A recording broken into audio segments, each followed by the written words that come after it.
April মাসে আবহাওয়া থাকে বিরূপ। এছাড়া ফেব্রুয়ারি মার্চে রোজা ও এসএসসি পরীক্ষা হলে জাতীয় নির্বাচনের জনসংযোগ কঠিন হবে, এসব দাবি রাজনীতিবিদদের। নির্বাচন বিশ্লেষকেরা বলছেন, এসব বিবেচনায় জাতীয় নির্বাচন ২-৩ মাস আগে পরে হতেই পারে। তবে সুষ্ঠু নির্বাচনের স্বার্থে কিছুটা ছাড় দিতে হবে রাজনৈতিক দল বা সরকারকে।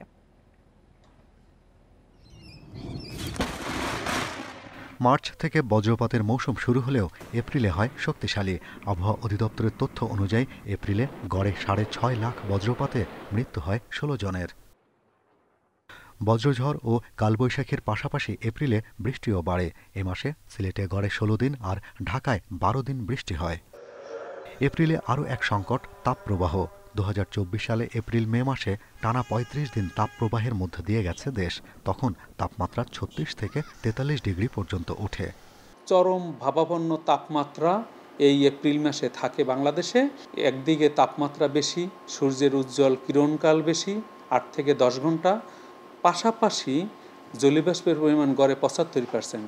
সুতরাং আমরা তাপমাত্রা যাই রেকর্ড করি না কেন, ফিলিং টেম্পারেচার বা অনুভূত তাপমাত্রা তার চেয়ে ২ থেকে ৬ ডিগ্রি সেলসিয়াস বেশি হতে পারে।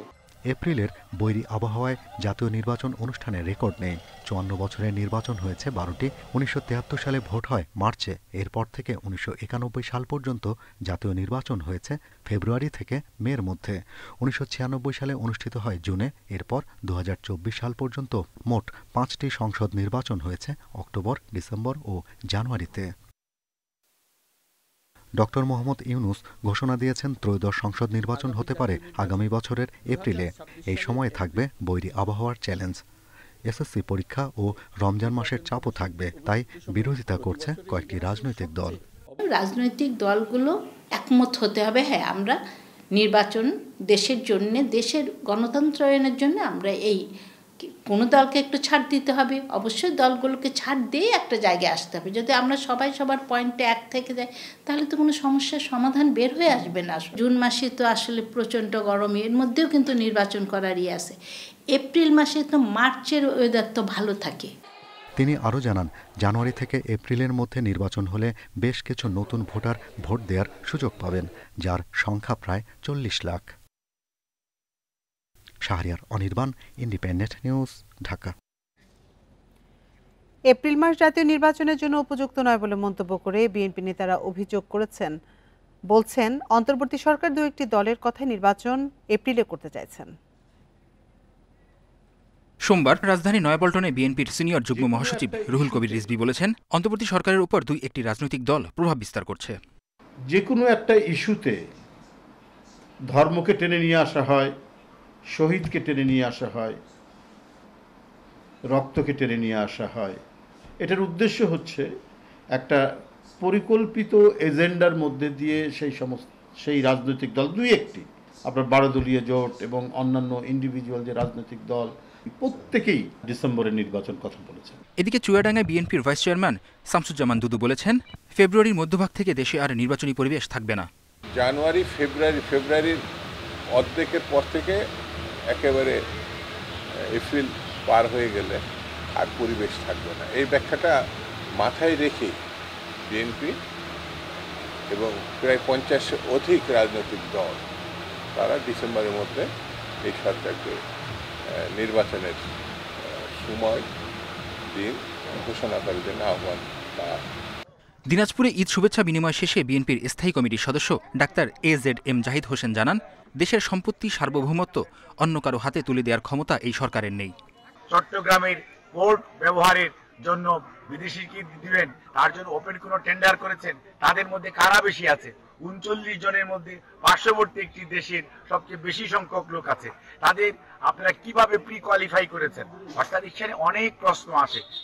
কক্সবাজারের পেকু উপজেলা বিএনপির কার্যালয় উদ্বোধন করে দলটির স্থায়ী কমিটির সদস্য সালাহউদ্দিন আহমেদ জানান, দেশে যত দ্রুত সম্ভব সুষ্ঠু ও নিরপেক্ষ নির্বাচনের মাধ্যমে রাজনৈতিক সরকার প্রতিষ্ঠা চায় বিএনপি। গণতন্ত্রের জন্য বাংলাদেশে একটি সুষ্ঠু নিরপেক্ষ নির্বাচনের মধ্য দিয়ে যত শীঘ্র সম্ভব একটি রাজনৈতিক সরকার প্রতিষ্ঠার জন্য আমরা এখনো কথা বলে যাচ্ছি। দেশে আর কখনো যাতে ফ্যাসিবাদ কায়েম করতে না পারে সেজন্য গণতান্ত্রিক চর্চা এগিয়ে নেওয়ার তাগিদ দেন দলটির নেতারা।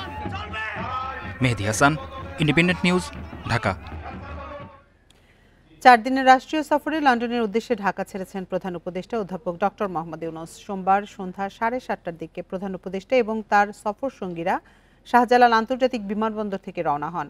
প্রধান উপদেষ্টার দায়িত্ব নেওয়ার পর এটি অধ্যাপক ইউনূসের প্রথম ইউরোপ সফর। বুধবার লন্ডনে ব্রিটিশ প্রধানমন্ত্রী কিয়ার স্টারমারের সঙ্গে দ্বিপাক্ষিক বৈঠক করবেন তিনি। পরদিন রাজা তৃতীয় চার্লসের সঙ্গে দেখা করবেন অধ্যাপক ইউনূস। 12 জুন সেন্ট জেমস প্রাসাদে রাজার হাত থেকে কিং চার্লস হারমোনি অ্যাওয়ার্ড গ্রহণ করবেন অধ্যাপক মোহাম্মদ ইউনূস।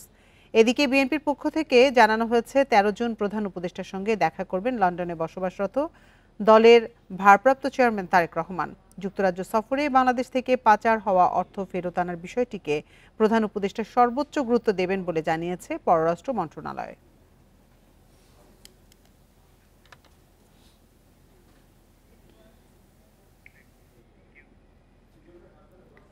লন্ডনে তারেক রহমানের সঙ্গে প্রধান উপদেষ্টার সাক্ষাৎ হলে জনগণ খুশি হবে বলে মন্তব্য করেছেন বিএনপির যুগ্ম মহাসচিব শহীদ উদ্দিন চৌধুরী অ্যানি। গণতন্ত্র ও বাংলাদেশের রাজনীতির ক্ষেত্রে এই বৈঠক জরুরি বলেও মন্তব্য করেন তিনি। সোমবার বিকেলে লক্ষ্মীপুর সদর উপজেলার ভবানীগঞ্জ উচ্চ বিদ্যালয় মাঠে ইউনিয়ন বিএনপির প্রতিনিধি সভায় তিনি এসব কথা বলেন। অ্যানি বলেন, এপ্রিলে রোজার মধ্যে ভোট হলে প্রচারণা ভালো হয় না, এজন্য রোজার আগেই ভোটের দাবি জানান তিনি। বলেন, গত 17 বছর ফ্যাসিস্ট শেখ হাসিনা জোর করে ক্ষমতা দখল করে রেখেছিল। ফ্যাসিস্ট পালিয়ে গেলেও এখনও ষড়যন্ত্র চলছে বলে সতর্ক করেন তিনি। এজন্য নেতাকর্মীদের সজাগ থাকার আহ্বান জানান বিএনপির যুগ্ম মহাসচিব।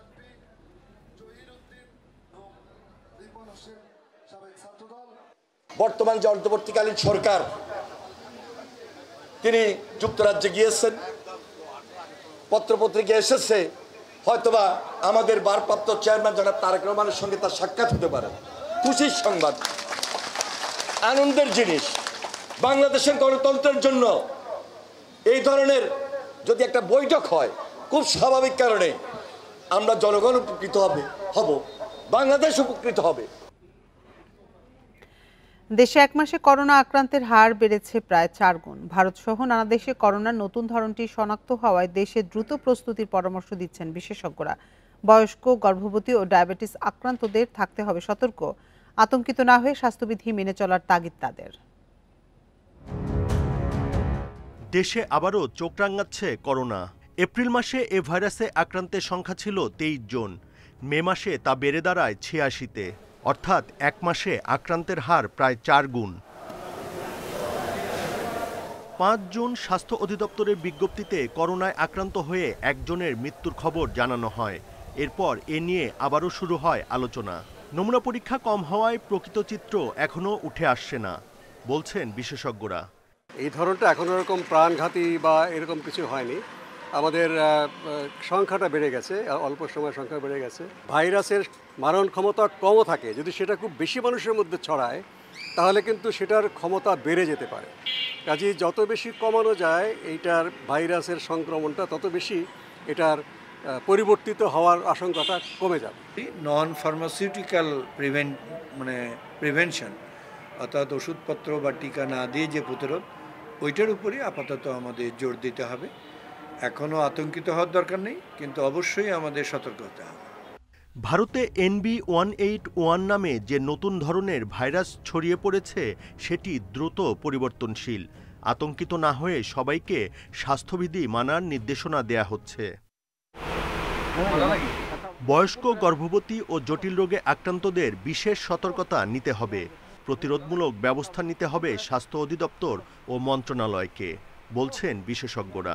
পরিস্থিতি যাই হোক, সেটার জন্য এইভাবে সামাল দেয়া যায় যে যাতে করে আমরা বিব্রত না হই বা আমরা মনে হয় যে আমরা প্রস্তুতি নিই। আচ্ছা, এর পাশাপাশি আমাদের একটা বৈশ্বিক বা আমাদের পার্শ্ববর্তী যে দেশগুলো, সেখানে এটা কীরকম ছড়াচ্ছে, কতটুকু মৃত্যু কীরকম হচ্ছে, কাদের হচ্ছে, এটা সম্বন্ধে আমাদের তথ্যপত্র সংগ্রহ করতে হবে। এ মৌসুমে 3 দিনের বেশি জ্বর থাকলে দেরি না করে চিকিৎসকের পরামর্শ নেয়ার কথাও বলছেন বিশেষজ্ঞরা। Buddhadeb Kundu, independent news, Dhaka. এবার ঈদের ছুটি বেশি হয় এখনও রাজধানীতে ফিরতি গাড়ির চাপ পড়েনি। স্বল্প ছুটি পাওয়া মানুষজন ঢাকায় ফেরা শুরু করলেও বাড়ি ফেরার পথে চাপ এখনও বেশি। ভাড়া নিয়ে অভিযোগ থাকলেও স্বস্তি মিলছে অনেকের ঈদ যাত্রায়। দীর্ঘ ছুটিতে রাজধানীবাসী অনেকেই বিভিন্ন জেলায় গেছেন ঈদের আগে। তবে ভোগান্তি এড়াতে ও কাজ শেষে ঈদের পরেও শেকড়ের টানে ঢাকা ছাড়ছেন অনেকে। রাজধানীতে ফেরার পাশাপাশি এখনও চলছে বাড়ি ফেরার যাত্রা। মধ্যরাতেও বাস টার্মিনালে যাত্রীদের ভিড় চোখে পড়ার মতো। ছুটি আমার আগে হয়েছে, কিন্তু আমি একটু 2 দিন পরে যাইতেছি, বাল বাচ্চার জন্য মাংস টাংস নিয়ে যাইতেছি। এখন ভিড় আছে। হ্যাঁ, টিকিট পাচ্ছি। পরিবারের সঙ্গে ঈদের দিনটি কাটাতে না পারলেও এখন সময় সুযোগ পেয়ে ঢাকা ছাড়ছেন সাধারণ মানুষ। আমি যাচ্ছি হলো আমার গ্রামের বাড়িতে, তো কিছুদিন ছুটি পেয়েছি, ফ্যামিলির সাথে সময় দিব। ঈদের আগের যে চাপটা ছিল এই চাপটা এখন আর নাই, কমে গেছে আল্লাহ দিলে। আর ভাড়াও তেমন বেশি না, ন্যায্য ভাড়াই নিচ্ছে। আবার অনেকেই স্টেশনে গিয়ে ট্রেনের টিকিট না পেয়ে বিরক্তি প্রকাশ করেছেন। কালোবাজারে ওরা টিকিট কাইটা সিন্ডিকেট করতেছে, ওরা 100 টাকার টিকিট 500 টাকা নিয়ে বেচতেছে। এমন ভিড় যে ট্রেনের ছাদে ওইটাও যাইতে পারি নাই। কিছু ক্ষেত্রে অভিযোগ থাকলেও যাত্রীরা বলছেন ঈদের পরে এই যাত্রায় স্বস্তি পাচ্ছেন। তবে বাড়তি ভাড়া নিয়ে ক্ষোভ জানিয়েছেন অনেকে। Tarek Hossain, independent news, Dhaka.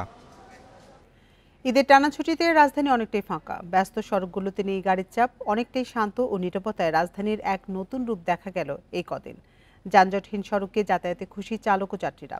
ঢাকা একদিন সম্পূর্ণ যানজট মুক্ত হবে এমন প্রত্যাশা রাজধানীবাসীর। রাজধানীর অন্যতম ব্যস্ত এলাকা কারওয়ান বাজারের চিত্র এটি। নেই চিরচেনা যানজট, ফুটপাতে হকারদের কোলাহল, ওভারব্রিজে ব্যস্ত মানুষের ঢল কিংবা তাড়াহুড়ো করে বাসে ওঠার দৃশ্য। রাজধানীর গণপরিবহন কম থাকায় প্রধান সড়কগুলো দাপিয়ে বেড়াচ্ছে অটোরিকশা। যানজট কম থাকায় খুশি চালকরা। স্বস্তিতে চলাফেরা করতে পেরে খুশি নগরবাসী। রাস্তাঘাট ফাঁকা, ফ্রি, এটা যদি অলওয়েজ থাকে তাহলে আমরা আসলে সবসময় আমাদের চলাফেরা করতে খুবই আনন্দ লাগবে। আমরা যারা অরিজিনালি ঢাকার মানুষ তারা এই সময়টা একটু বেশি মজা পায় আর কি ঢাকাতে ঘুরতে। একই দৃশ্য রাজধানীর মেট্রো রেলেও। ভিড়ভাট্টা না থাকায় স্বস্তি প্রকাশ করেন যাত্রীরা। আমি শেষ কবে সিটে বসে এসেছি মেট্রো রেলে আমার মনে নেই, আজকে অনেকদিন পর পেয়েছি, খুব ভালো লাগছে। রাজধানী বলতে গেলে পুরোটাই ফাঁকা, সো এখন যাতায়াত করতে অনেকটাই কমফোর্ট লাগছে। নগরীর নিরাপত্তায় কাজ করছেন আনসার পুলিশ সহ আইনশৃঙ্খলা বাহিনীর সদস্যরা। অনেকটা অলস সময় পার করলেও যে কোনো ধরনের অনাকাঙ্ক্ষিত ঘটনা এড়াতে প্রস্তুত তারা। উল্টাপাল্টা বা ট্রাফিক শৃঙ্খলাটা ধরে রাখার জন্য হালকা আছে, তারপরে এর মধ্যে আমরা চেষ্টা করতেছি যে কোনো গাড়ি যেন উল্টা না যেতে পারে। যেমন দেখতেছেন হালকা আছে, তারপরেও কিন্তু আমাদের ট্রাফিক সদস্য আছে যেন অনাকাঙ্ক্ষিত কোনো ঘটনা না ঘটে। কোটি মানুষের পদচারণায় মুখরিত ঢাকাবাসীর দৃষ্টি কেড়েছে স্নিগ্ধ প্রকৃতি। দেখা মিলেছে কলাবতী আর কৃষ্ণচূড়ার। রাজধানীর এই নতুন চিত্র দেখে মুগ্ধ নগরবাসী। মেহেদী হাসান, ইন্ডিপেন্ডেন্ট নিউজ, ঢাকা। ঈদের ছুটিতে সারা দেশের দর্শনীয় স্থানগুলোতে স্বজন বন্ধুবান্ধব নিয়ে ঘুরে বেড়াচ্ছেন দর্শনার্থীরা। টাঙ্গাইলের ভুয়াপুরে যমুনা সেতু আঞ্চলিক জাদুঘরে প্রতিদিনই বাড়ছে ভিড়। এখানে 5000-এর বেশি বন্যপ্রাণী সংরক্ষণ ও নমুনা রয়েছে। বিনোদনের পাশাপাশি শিক্ষা ও গবেষণায়ও ভূমিকা রাখছে জাদুঘরটি। যমুনা সেতু আঞ্চলিক জাদুঘরে ঢুকলে দেখা মেলে বাঘ, হরিণ, কুমির, সাপসহ নানা বন্য প্রাণীর। তবে এগুলো জীবিত নয়, মৃত প্রাণীকে বিশেষ প্রক্রিয়ায় সংরক্ষণ করা হয়েছে। জাদুঘরে ঠাঁই পেয়েছে ঐতিহ্যবাহী অনেক জিনিসপত্র। সেতু নির্মাণের দুর্লভ অনেক ছবিও স্থান পেয়েছে, যা দেখতে প্রতিদিন বিভিন্ন এলাকা থেকে আসছেন অনেকে। একই ছাদের নিচে নানা নিদর্শন দেখার সুযোগে উচ্ছ্বসিত দর্শনার্থীরা। পশু পাখি, মাছ থেকে শুরু করে সামান্য প্রজাপতিও এখানে খুব সুন্দর একটা জায়গা পেয়েছে। তো একটা সমৃদ্ধ জাদুঘরে আসতে পারে আমার খুব ভালো লাগছে। বিনোদনের পাশাপাশি শিক্ষা ও গবেষণাতেও ভূমিকা রাখছে এই জাদুঘর। ভবিষ্যতে আরও সমৃদ্ধ করার প্রত্যাশা কর্তৃপক্ষের। এই জাদুঘরের যে সকল নমুনা আমরা সংরক্ষণ করে রাখছি, এগুলো শিক্ষা, গবেষণা এবং বিনোদনের শ্রেষ্ঠ মাধ্যম। একজন গবেষক একটা প্রাণী নিয়ে যদি গবেষণা করতে চায় তবে সে এখানে এসে তা পাবে। 1995 সালে নির্মিত জাদুঘরটিতে 5000-এর বেশি প্রাণীর নমুনা সংরক্ষিত আছে। এর মধ্যে 135 প্রজাতির পাখি, মিঠা পানি ও সামুদ্রিক 275 প্রজাতির মাছ এবং 33 প্রজাতির স্তন্যপায়ী প্রাণী রয়েছে। Independent news. ঈদের টানা ছুটিতে ভিড় বেড়েছে বান্দরবানের পর্যটন স্পটগুলোতে। এ নিয়ে বিস্তারিত জানাতে আমাদের সাথে যোগ দিচ্ছেন সহকর্মী মংখিং মার্মা। মংখিং, ঈদের ছুটিতে বান্দরবনে দর্শনার্থীদের চাপ কেমন দেখছেন? হোটেল মোটেলগুলোর কি অবস্থা?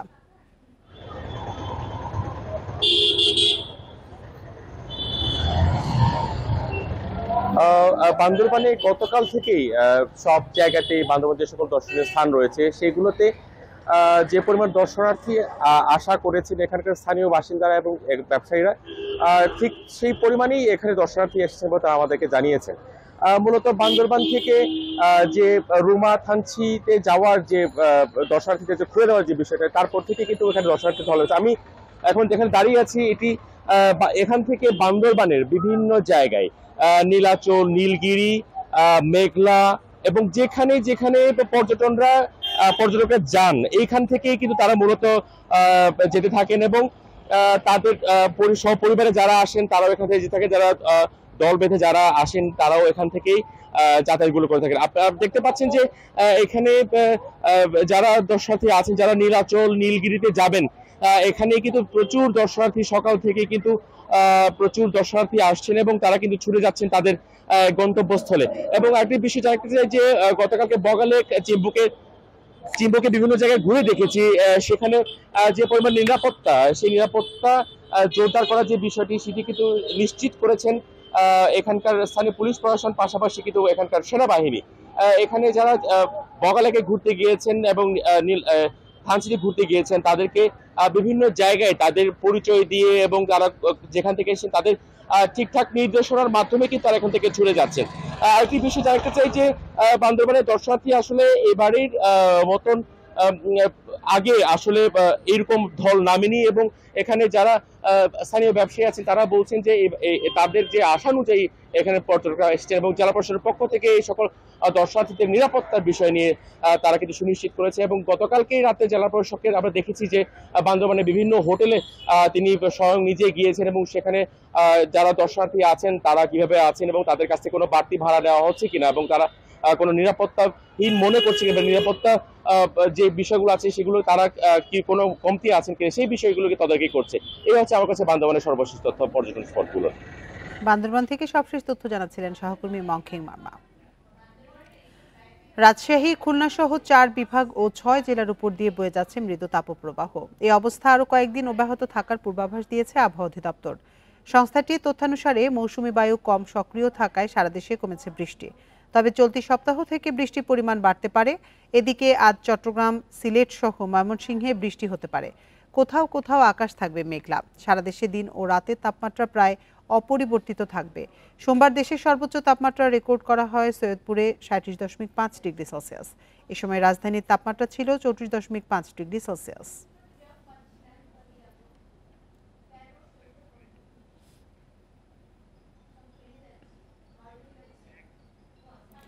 এশিয়ান কাপ বাছাইয়ে আজ বাংলাদেশ সিঙ্গাপুরের লড়াই। জাতীয় স্টেডিয়ামে ম্যাচ শুরু সন্ধ্যা 7টায়। সিঙ্গাপুরের শক্তি দুর্বলতা বুঝে সঠিক পরিকল্পনায় গুরুত্ব দিচ্ছে লাল সবুজ। প্রতিপক্ষকে ধসিয়ে দেওয়ার কথা বলেছেন অধিনায়ক জামাল ভুঁইয়া। শিষ্যদের সামর্থ্যে বিশ্বাস রেখে জয়ের আশা কোচ কাবরেরার। লাল সবুজের সমিত সোম সিঙ্গাপুর ম্যাচে হবে অভিষেক। হামজা, ফাহমেদুল কাজেম মিডফিল্ডে অপশন অনেক। অধিনায়ক জামাল ভুঁইয়াই একাদশে সুযোগ পাওয়া নিয়ে সংশয়ে। আমি একটা খেলোয়াড়, আমি খেলতে চাই, আমি সবসময় খেলতে চাই। Even if I get 10 minutes or if I get 60 minutes or whatever I get, আমি খেলতে চাই। So this is my job. Hamza সমিতদের নিয়ে সমর্থকেরা স্বপ্নবাজ। প্রীতি ম্যাচে ভুটানকে হারালেও ঘাটতি ঠিকই চোখে পড়েছে। সিঙ্গাপুরের বিপক্ষে সঠিক কম্বিনেশন, জমাট পরিকল্পনা চাই। হামজা সমিতদের মতো কোচ কাবরেরার উপরও প্রত্যাশার চাপ। সেট পিসে দখল, বিল্ড আপ ফুটবলে জোর দিয়ে প্রস্তুতি নিয়েছে বাংলাদেশ দল। মূল সমস্যা স্ট্রাইকিং জোনে, সেখানে বিকল্প ভাবতে পারেন কোচ। গোল করা কিংবা করানোই হামজা সমিতের উপর নির্ভর করবে বেঙ্গল টাইগার্স। সিঙ্গাপুর বল পজিশনে খুবই ভালো, তো এই জায়গাটায় তাদের জন্য সমস্যা তৈরি করতে হবে। সিঙ্গাপুর বিল্ড আপেও খুবই ভালো, সেট পিসে তাদের আক্রমণ ভাগ ভালো, সেখানেও আমরা তাদের জন্য সমস্যা সৃষ্টি করতে পারি, তবে আমরা তাদের ধসিয়ে দিতে চাই। প্রতিদ্বন্দ্বিতাপূর্ণ ম্যাচ হবে। সিঙ্গাপুরও 3 পয়েন্ট চাইবে, এটাই স্বাভাবিক, কারণ গ্রুপের শীর্ষ দল কোয়ালিফাই করবে। তাই এই ম্যাচ মহা গুরুত্বপূর্ণ। যে কারো সঙ্গেই ভালো ফুটবল খেলতে হবে, তবে বিশ্বাস করি আমরা জিতব।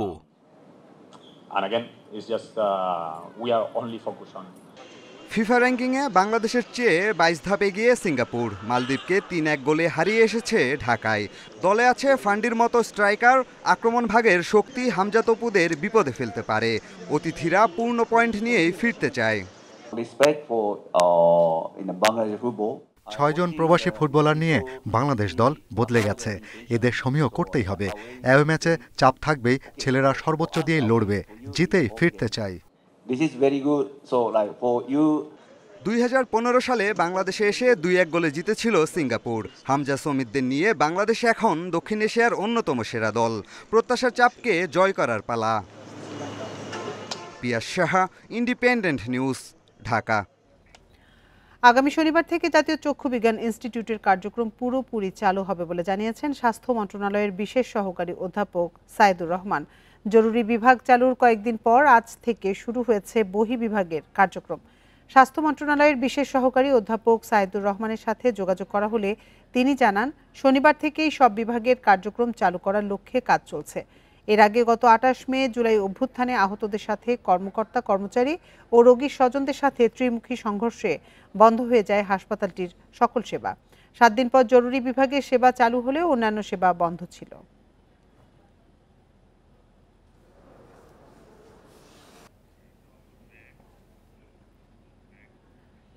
উজানের ঢল ও বৃষ্টিতে আগাম বন্যায় চলনবিল এলাকায় তলিয়ে গেছে কাঁচা পাকা বড় ফসল। ঈদের ছুটিতে শ্রমিক সংকটে তলিয়ে যাওয়া ফসল কাটতে দেখা গিয়েছে বিপত্তি।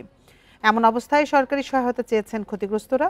আর কৃষি বিভাগ বলছে, তালিকা করে ক্ষতিগ্রস্তদের সহায়তা দেয়া হবে।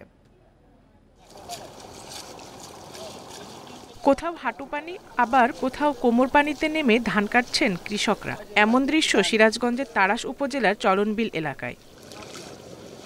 কৃষকরা বলছেন, উজানের ঢল ও অতিবৃষ্টিতে তলিয়ে গেছে তাড়াশ, শাহজাদপুর ও উল্লাপাড়ায় চলনবিলের নিচু জমির কাঁচা পাকা বোরো ধান। সিরাজগঞ্জ তাড়াশ থানা এই বর্ষাতে এসে উপরকার ঢল বৃষ্টিতে ডুবে গেছে। অনেকজন কাটতে পারতেছে আর অনেকজন কাটতে পারছে। আমাদের চলনবিলের ক্ষেতগুলো 2 দিনের মধ্যে আমাদের এই ধানগুলোর ক্ষেত সব ডুবে গেছে। ঈদের ছুটিতে শ্রমিকও পাচ্ছেন না তারা, এজন্য ক্ষতিগ্রস্ত ফসল ঘরে তুলতে পারছেন না কৃষক। ধান কাটার লেগে সিরিয়াল দিয়ে লোক পাওয়া যায় না। লোক পাওয়ার না কারণে কত ভুই মনে এখনো বর্তমান পানি ডুবে আছে। কৃষি বিভাগ বলছে, বন্যা আসার আগেই চলনবিল এলাকায় 96 ভাগ ধান কাটা শেষ হয়েছে। মাঠে থাকা কিছু ফসল নষ্ট হয়েছে। ক্ষতিগ্রস্তদের তালিকা করে সহায়তার আশ্বাস কর্মকর্তাদের। ইতিমধ্যে পানি কমা শুরু হয়েছে। আশা করছি যদি এরকম আরো 4-5 দিন থাকে তাহলে আমাদের কৃষক ভাইদের ধান কাটা শেষ হয়ে যাবে এবং তাদের যে কোনো ধরনের সহায়তার জন্য আমরা তাদের পাশে অবস্থান করছি। চলনবিলে এবার 22,505 হেক্টর জমিতে বোরোর আবাদ হয়েছে। এর মধ্যে ক্ষতিগ্রস্ত হয়েছে 113 হেক্টর জমির ধান। Independent news.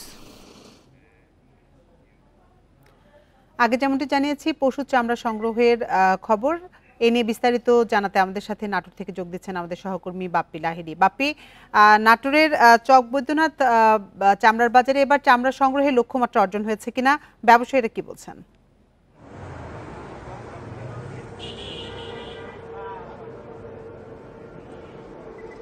নাটোরের চক বৈদ্যনাথ যে চামড়া আড়তটা রয়েছে, চামড়ার আড়তটা কিন্তু দেশের দ্বিতীয় বৃহত্তম চামড়া আড়ত হিসেবে পরিচিত।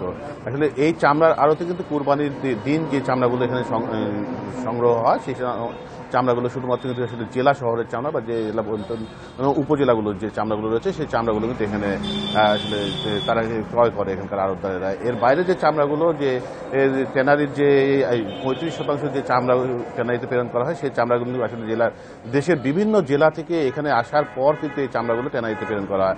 আর এখন পর্যন্ত যে চামড়াগুলো এখানে তারা সংগ্রহ করছে, এই চামড়াগুলো শুধুমাত্র জেলার চামড়া, এখনো আসলে অন্যান্য জেলার যে চামড়াগুলো, সেই চামড়াগুলো আসেনি। আগামী বৃহস্পতিবার এবং শুক্রবার যে হাটবার রয়েছে, সেই হাটবার আছে কুরবানি ঈদের পর প্রথম যে হাটবার রয়েছে, সেই হাটবারে শুধুমাত্র এখানকার যে ছাগল, খাসি, ভেড়ার যে চামড়াগুলো রয়েছে, সেই চামড়াগুলো এখান থেকে আসলে বিক্রি হবে, এমনটাই এখানকার ব্যবসায়ীরা আমাদেরকে জানিয়েছেন। আর এর বাদে যে গরুর চামড়াগুলো রয়েছে, সেই গরুর চামড়াগুলো কিন্তু আসলে আগামী হাটবারে তারা এখানকার আড়তদারেরা ক্রয় করবেন। এই ক্রয় করার পর কিন্তু আসলে পরবর্তী যে হাট রয়েছে, সেই হাটে হয়তো বা সম্পূর্ণ চামড়া এরা সংগ্রহ করতে পারবে, তখন বলা যাবে আসলে নাটোরে কী পরিমাণ চামড়া সংগ্রহ হয়েছে।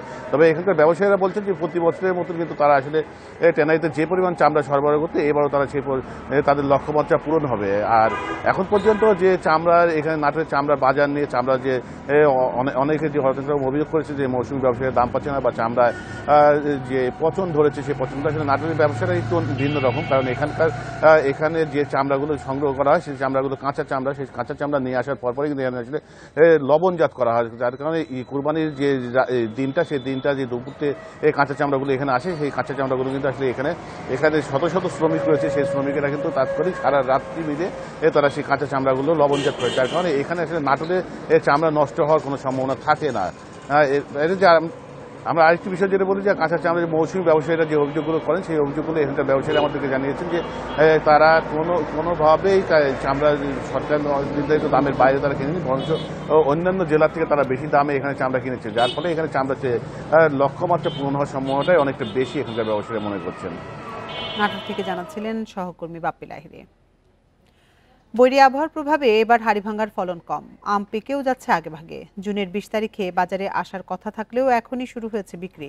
আমের উৎপাদন কম হওয়ায় আগের বছরের চেয়ে হাড়িভাঙ্গার দাম বাড়তে পারে বলছে কৃষি বিভাগ। দেশের জিআই স্বীকৃতি পাওয়া রংপুর অঞ্চলের এই আম বিভিন্ন জেলা ছাড়াও পাঠানো হয় বিদেশে। রংপুরের সব উপজেলাতেই কম বেশি চাষ হয় হাড়িভাঙা আমের। গত কয়েক বছরে সারা দেশে বেড়েছে সুমিষ্ট ও আশিন এই আমের চাহিদা। ভালো লাভ হওয়ায় রংপুর অঞ্চলের অনেক কৃষক অন্য ফসলের পরিবর্তে এখন আম চাষে ঝুঁকছেন। জুনের 20 তারিখ থেকে বাজারে হাড়িভাঙা পাওয়ার কথা থাকলেও এখনই শুরু হয়েছে বিক্রি। কৃষকরা বলছেন গ্রীষ্মের শুরুতে পর্যাপ্ত বৃষ্টি না হয় এবং প্রখর রোদের কারণে আমের গুটি আশানুরূপ বড় হয়নি। এতে ফলন কমার পাশাপাশি জুনের শুরুতেই পাকা শুরু হয়েছে আম। আগের থেকে কম হলেও তুলনামূলকভাবে হাড়িভাঙা আম আছে আমাদের এদিকে। আমের উৎপাদনটা কম, সেহেতু বলতে চাই যে আমরা আশাবাদী যে আমের বাজারে এবার ইনশাল্লাহ আমরা ভালোই পাবো। প্রকারভেদে হাড়িভাঙা আমের দাম 70 থেকে 90 টাকা কেজি। চাহিদার কারণে কুরিয়ারের মাধ্যমে বিদেশে পাঠানো হয় দেশের জিআই পণ্য হাড়িভাঙা। মূল আসার সময় আমাদের মুকুল অনেক ছিল, কিন্তু সে পরিমাণে আমাদের আম আসেনি। মূল্যমান আশা করতেছি বাজার রেট, এখনো তো হাড়িভাঙা আমের বাজার রেট শুরু হয়নি, বাজার শুরু হলে আশা করা যায় মোটামুটি আর কি। কৃষি বিভাগ বলছে চলতি বছর রংপুর জেলায় 30,000 মেট্রিক টন আম উৎপাদন হতে পারে। গত বছরের চেয়ে ফলন কমায় বাড়তে পারে দাম। অলরেডি এটি জিআই পণ্য হিসাবে স্বীকৃতি পেয়েছে, আমরাও গর্বিত রংপুরবাসী। যদিও বছর কিছুটা অনাবৃষ্টি ছিল এবং পরবর্তীতে একটি ঝড় হয়, তো সেখানে কিছু ছোট আম পড়ে গিয়েছে। তো তারপরে আমরা আশা করি যে আমরা যে লক্ষ্যমাত্রায় নির্ধারণ করেছি প্রায় 30,000 মেট্রিক টন আম, সেটি আমরা অর্জন করতে পারবো। এবছর রংপুরে 1915 হেক্টর জমিতে হাড়িভাঙা আমের চাষ হয়েছে। এর মধ্যে বেশি চাষ হয় মিঠাপুকুর ও বদরগঞ্জ উপজেলায়। সোহেলি জাহান, ইন্ডিপেন্ডেন্ট নিউজ। ভালো বেতনের আশ্বাসে ধার দেনার টাকায় দুবাই গিয়ে প্রতারণার শিকার ভোলার 3 উপজেলার শতাধিক যুবক। অনেকেরই ঠাঁই হয়েছে আমিরাতের কারাগারে, আবার পরিবারের সঙ্গে কারো যোগাযোগ নেই 2 থেকে 3 বছর। ভোলার দৌলত খানের দুবাই প্রবাসী এক প্রতারক চক্রের ফাঁদে পড়ে শ্রমিকদের এই ভোগান্তি, অভিযোগ ভুক্তভোগীর স্বজনদের। ভোলার দৌলত খান উপজেলার চরশুভি গ্রামের নাজিম, হেলাল ও নুরুদ্দিন অনেক বছর আগে থেকে সংযুক্ত আরব আমিরাতের দুবাই থাকেন। তাদের আয় রোজগারে পরিবারের সচ্ছলতা দেখবার মতো। এই চক্রের প্রলোভনে পড়ে একই গ্রামের কৃষক ইদ্রিস মিয়া ছেলে সজীবও দুবাই যান ধার দেনার 3.5 লাখ টাকা খরচ করে, কিন্তু 6 বছরেও তার ভাগ্যে জোটেনি কোনো ভালো কাজ। ফলে বাড়ি থেকে টাকা নিয়েই দুবাইতে চলতে হচ্ছে সজীবকে। একই গ্রামে মোসলেউদ্দিন, রুবেল, জাকির সহ আরও অনেকে এই চক্রের মাধ্যমে 5 লাখ টাকা খরচ করে দুবাই গিয়ে বুঝতে পারেন তারা প্রতারণার শিকার। ফোলারে ফাটাইছি কামাই করার জন্য, কামাই তো না হই আরো আমার ফোলারে অত্যাচার। সেখানে যাওয়ার পরে আমরা 17 মাস আমি ডিউটি করছি নাজিম, সেখানে আমার 17 মাস ডিউটির কোনো বেতন এবং স্যালারি দেয় না। ভোলার চরফ্যাশন উপজেলার দুলাল, বোরহানুদ্দিন উপজেলার শাকিল, রাসেল সহ অনেক যুবক নাজিম চক্রের মাধ্যমে দুবাই গিয়ে একই ধরনের প্রতারণায় পড়েন বলে অভিযোগ। অভিযোগের বিষয়ে সপরিবারে দুবাই প্রবাসী নাজিম, হেলাল কিংবা নুরুদ্দিনের বক্তব্য পাওয়া যায়নি। তবে তাদের স্বজনদের দাবি, যারা দুবাই গেছে তারা আলাদাভাবে থাকতে চাওয়ায় ঘটে বিপত্তি। এরা নতুন কোম্পানি করতো, আবার এরাই মালিক হইতে চাইছে, এই সমস্যা হচ্ছে এই জায়গায়। দুবাই নেওয়ার কথা বলে এভাবে প্রতারণার বিষয়টি এখন ফিরছে এলাকাবাসীর মুখে মুখে। লিখিত অভিযোগ পেলে উপযুক্ত ব্যবস্থা নেওয়ার আশ্বাস প্রশাসনের। কোনো প্রতারক চক্র যদি এখানে কাজ করে থাকে তাদেরকে অবশ্যই আমরা শাস্তির আওতায় আনব। আমি বলবো যারা ভিকটিম আছেন তারা যেন যথাযথভাবে আমাদের কাছে আবেদন করেন এবং আমরা এক্ষেত্রে সর্বোচ্চ আইনগত ব্যবস্থা গ্রহণ করব। দুবাইয়ের কারাগারে আটক কিংবা যোগাযোগের বাইরে থাকা প্রবাসীদের ফিরিয়ে আনা আর প্রতারণায় জড়িতদের বিরুদ্ধে শাস্তির দাবিতে উদ্বিগ্ন স্বজনরা ইতিমধ্যে মানববন্ধন সহ নানা কর্মসূচি পালন করেন এলাকায়। Independent news. আর এই ছিল এখনকার সংবাদে। ইন্ডিপেন্ডেন্ট টেলিভিশনের সব খবরে বিস্তারিত জানতে চোখ রাখুন ফেসবুক, ইউটিউব এবং এক্সে। এতক্ষণ সাথে থাকার জন্য ধন্যবাদ সবাইকে।